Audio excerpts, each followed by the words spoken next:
ஒரு சந்தன பொட்டு சாந்து பொட்டு ஒரு சந்தன பொட்டு எடுத்து வச்சுக்க மாமா பூ முடிச்சு ஒரு சேலைய கட்டு இனி நீ வெட்டிய கட்டிக்கலாமா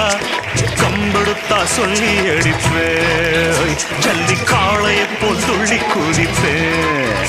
ஒரு பம்பரமா சுத்தி அடிப்பேன் உங்க பட்டனுக்கும் கத்து கொடுப்பேன் சாந்து போட்டு ஒரு சந்தன போட்டு எடுத்து வச்சுக்க மாமா பூ முடிச்சு